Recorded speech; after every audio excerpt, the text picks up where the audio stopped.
सम्मान के साथ आदरणीय डॉक्टर महानंद द्विवेदी सर को मंच पर आमंत्रित करना चाहूंगी। जोरदार तालियों से इनका स्वागत करें।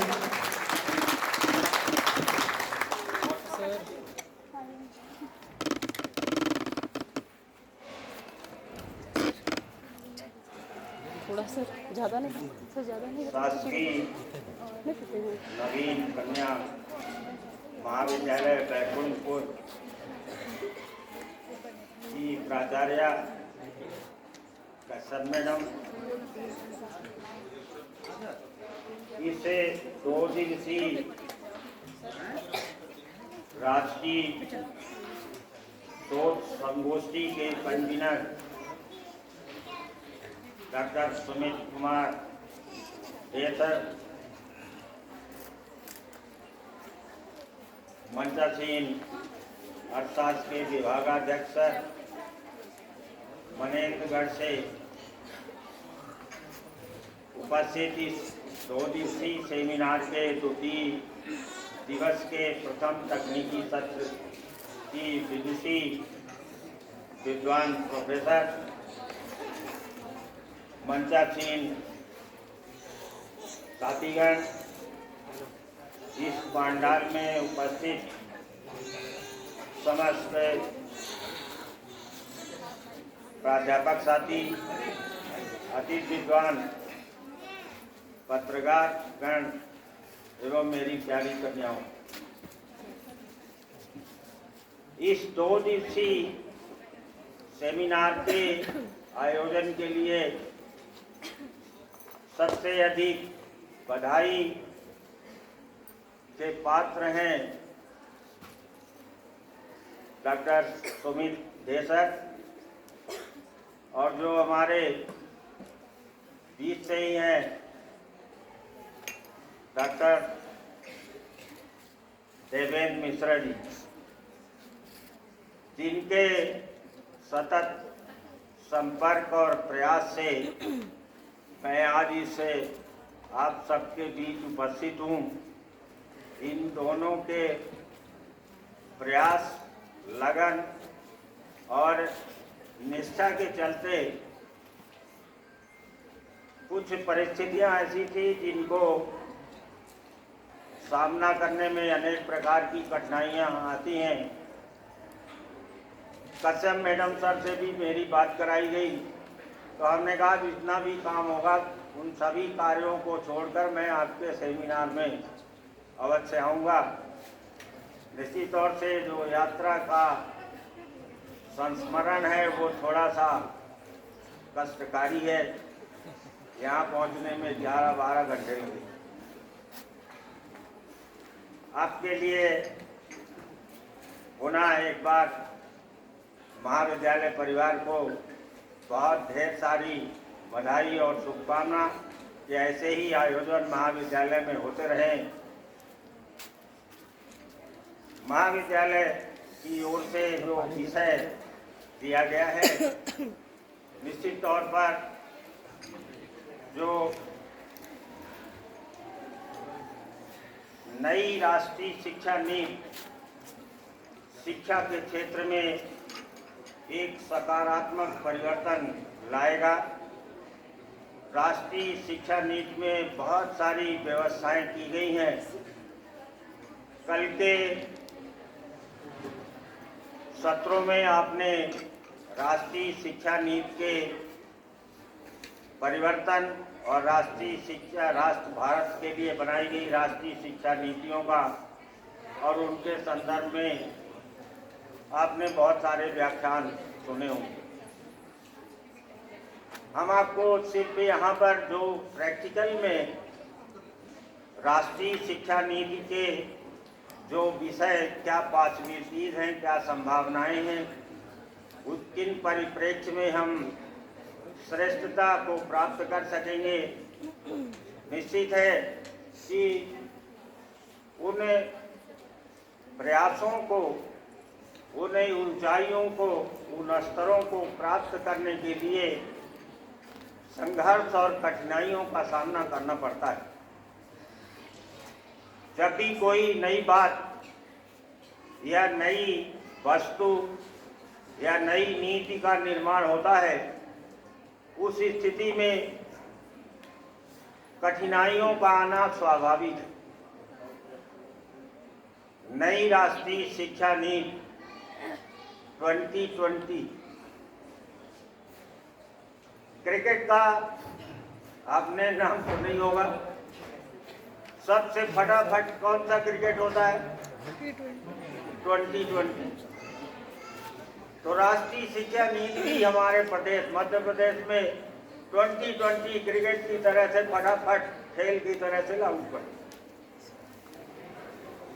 उसमें 10+2+3 को आमूल परिवर्तित करके उसमें जो 5+3+3+4 ये सिस्टम लागू किया गया। तो ये आपके प्राइमरी स्तर की शिक्षा थी, जिसमें 5 वर्ष जो है आपके 3 वर्ष प्ले स्कूल, आंगनबाड़ी, बाल बाटिका के रूप में अध्ययन करेगा छात्र और छात्रा, बच्चा और बच्ची। 2 वर्ष उसके फर्स्ट और सेकेंड के होंगे। फिर तीसरी, चौथी, 5वीं की क्लास जो होगी तो वो नेक्स्ट 3 ईयर की होगी। फिर 6वीं, 7वीं, 8वीं की क्लास होगी, वो आपकी 3 वर्ष की होगी। फिर 9वीं, 10वीं, 11वीं और 12वीं की 4 वर्ष। इस प्रकार से 5+3+3+4 ये राष्ट्रीय शिक्षा नीति बनाई गई। किसी भी अभी तक में जो पुरानी शिक्षा नीति 1986 और 92 में हुए संशोधन के संदर्भ में थी, उसमें जो कुछ भी सुधार की गुंजाइश थी उसको सुधार करते हुए इसमें राष्ट्रीय स्तर पर यह घोषणा की गई 31 मई 2019 को। जो पूर्व इसरो के अध्यक्ष थे डॉक्टर के कस्तूरी रंगन, उन्होंने अपनी अंतिम रिपोर्ट प्रस्तुत की शासन को, और उसी के चलते मध्य प्रदेश शासन ने जो है सबसे पहले देश में नई राष्ट्रीय शिक्षा नीति को लागू कर दिया। लागू करने के साथ उन्होंने जो प्रोग्राम बनाया उसमें मैं राष्ट्रीय शिक्षा नीति की जो प्राइमरी में और शासन के स्तर से जो चलाई जाने वाली योजनाएं हैं उनके संबंध में आपके इस पवित्र धरती बैकुंठपुर में, जैसा कि इसका नाम है, उसके संदर्भ में भी जो आपका जिला है वो कोरिया है। और यहाँ के जो राजा रामानुज प्रताप सिंह देव थे, उन्होंने जैसे प्राइमरी स्कूलों में मिड डे मील MDM योजनाएं चलती थी, शिक्षा के लिए वो बहुत जागृत थे और उन्होंने ये प्रयास किया था कि जो प्राइमरी शिक्षा है उसमें ही सुधार किए जाने की आवश्यकता है। हमारे देश में यदि हम प्राचीन भारतीय ज्ञान की परंपरा गुरुकुलों की बात करते हैं, तक्षशिला, नालंदा, इनके संबंध में आपने कल बहुत सारी बातें सुनी होगी। तो हम सिर्फ आपको यहाँ पर नई शिक्षा नीति में क्या क्या बदलाव किए गए हैं, उन बदलाव में आपको आपसे संबंधित किन विषयों का चुनाव करना है और कैसे करना है, जिससे आपको उन्होंने अपने एक इंटरव्यू में कस्तूरी रंगन सर ने दिया था कि आपको पढ़ाई वही शिक्षा अच्छी होगी जो आपको मज़ा भी दे और रोजगार भी दे, सुखद आनंद की अनुभूति भी कराए और रोजगार की उपलब्धता भी सुनिश्चित करे। और इसी उद्देश्य से उन्होंने राष्ट्रीय शिक्षा नीति के जो आयाम दिए और जो उन्होंने सुझाव दिया, उस सुझाव को शासन ने स्वीकार किया और 19-20 के बजट में ही उसे शामिल कर लिया। राष्ट्रीय स्तर पर यह प्रयास किया गया कि कुल बजट का 6% जो भाग है उसमें शिक्षा की गुणवत्ता और उसके उन्नयन के लिए खर्च किया जाएगा, परंतु अभी तक की जितनी भी सरकारें रहीं उन किसी भी शासन स्तर की से 4% से ऊपर शिक्षा पर व्यय नहीं होगा। किसी भी योजना को लागू करना और उस योजना के क्रियान्वयन की स्थिति लाना सबसे कठिन काम है, क्योंकि शिक्षा जो है वो सबसे विवादित स्थिति में इसलिए है कि वह संविधान की समवर्ती सूची में, और समवर्ती सूची में होने के कारण माननीय प्रधानमंत्री जी द्वारा यह घोषणा की गई थी कि राष्ट्रीय शिक्षा नीति जो नई इसमें यानी कि सुधार की गई है, इसकी जो संभावनाएं हैं उसमें नवाचार होगा। नवाचार के साथ साथ उसमें इनोवेशन, अनुसंधान, उसके संबंध में योजनाएं लागू होंगी और पूरे देश में एक साथ लागू होंगी। परंतु समवर्ती सूची में होने के कारण अलग अलग राज्यों की, अलग अलग केंद्र की, अलग अलग नीतियों के कारण इसको एक साथ लागू नहीं किया जा सकता। और हर स्टेट के लिए यह फ्रीडम है, यह स्वतंत्रता है कि वो अपने अनुसार, अपने संसाधनों की सुविधा के अनुसार नवीन राष्ट्रीय शिक्षा, नई शिक्षा नीति का क्रियान्वयन करे। इसमें जो राष्ट्रीय शिक्षा नीति में बातें कही गई हैं कि राष्ट्रीय नवीन शिक्षा नीति, न्यू एजुकेशन पॉलिसी क्यों? इसके पहले 68, 86, 92 की राष्ट्रीय शिक्षा नीति को हमने देखा, उसमें उतनी सफलता नहीं प्राप्त हुई। बदलते वैश्विक परिदृश्य में ज्ञान और प्रौद्योगिकी आधारित अर्थव्यवस्था की आवश्यकताओं की पूर्ति करने के लिए मौजूदा शिक्षा प्रणाली में परिवर्तन करना अनिवार्य है। शिक्षा की गुणवत्ता को बढ़ाने, अनुसंधान को बढ़ावा देने NRF नेशनल रिसर्च फाउंडेशन की स्थापना नई शिक्षा नीति की आवश्यकता थी। भारतीय शिक्षण व्यवस्था की वैश्विक स्तर तक हमारी पहुंच बन सके, उसके शिक्षा के वैश्विक विश्व स्तरीय मानकों को अपनाने के लिए शिक्षा नीति में परिवर्तन की आवश्यकता महसूस की गई। इसमें 3 से 6 वर्ष इसमें जो बताया आपको कि 5+3+3+4 व्यवस्था की गई थी, उसमें जो हमको आपको जो ये सेमिनार है उसमें उच्च शिक्षा में क्या प्रावधान किए गए हैं और किस प्रकार से मल्टी डिसिप्लिनरी बहुवैषयिक विषयों के चुनाव की स्वतंत्रता। अभी तक हम जिस फैकल्टी में जो सब्जेक्ट चलते थे, जो विषय प्रचलित थे, उन्हीं का चुनाव करते थे और उन विषयों के चुनाव के लिए भी हम प्रतिबंधित थे कि यदि सीट उपलब्ध नहीं है तो हम उस विषय का चुनाव अपनी स्वेच्छा से नहीं कर सकते। नई शिक्षा नीति में इस बात की स्वतंत्रता छात्रों को दी गई है कि वो अपने मन चाहे विषय का चुनाव करके स्नातक की डिग्री प्राप्त कर सकते हैं। उच्च शिक्षा में मल्टीपल एंट्री और एग्जिट का प्रावधान विकल्प दिया गया। अब आपको ये लगेगा कि मल्टीपल विकल्प क्या है। सबसे पहली बात तो ये कि विषय का चुनाव हम 3 रूप में कर सकते हैं और प्रत्येक विद्यार्थी को 5 विषय के साथ साथ एक प्रोजेक्ट वर्क, इंटर्नशिप और अप्रेंटिसशिप करना भी अनिवार्य है। उसमें एक विषय मेजर सब्जेक्ट के रूप में होगा, दूसरा सब्जेक्ट जो है वो ओपन इलेक्टिव होगा और तीसरा माइनर के लिए, पहले में मेजर है, फिर माइनर है, फिर ओपन इलेक्टिव। ये 3 विषय लेना प्रत्येक विद्यार्थी के लिए अनिवार्य है।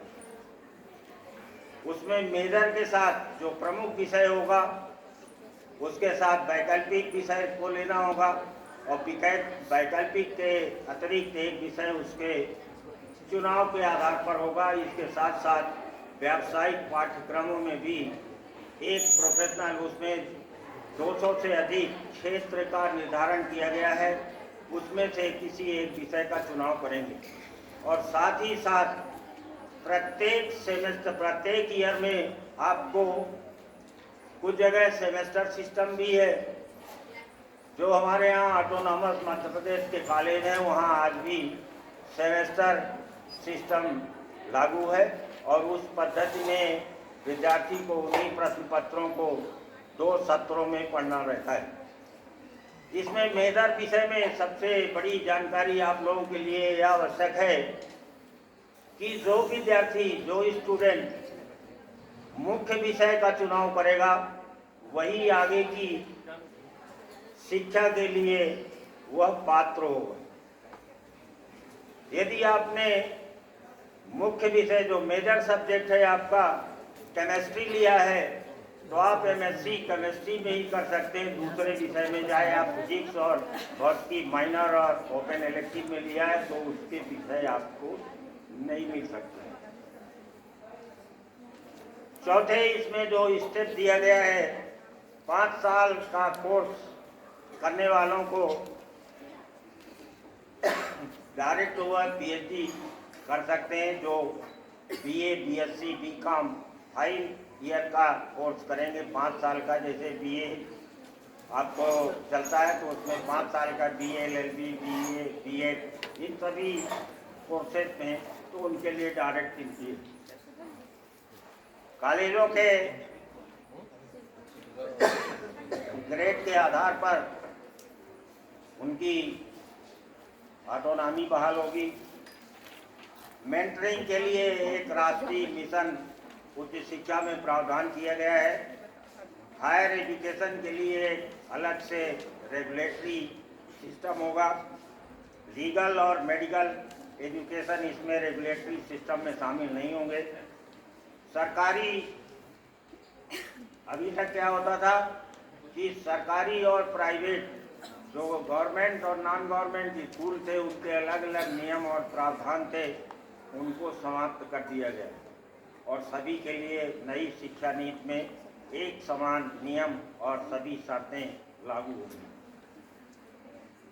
नेशनल रिसर्च फाउंडेशन, जैसा कि आपको बताया कि इसकी स्थापना होगी।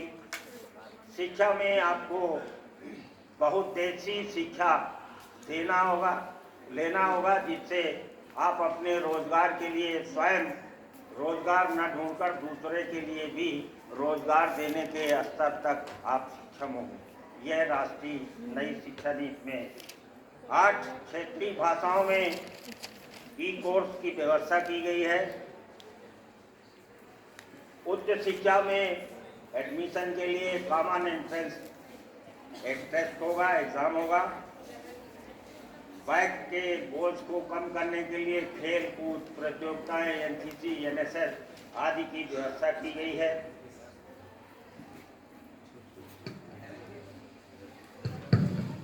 दूसरा, आपको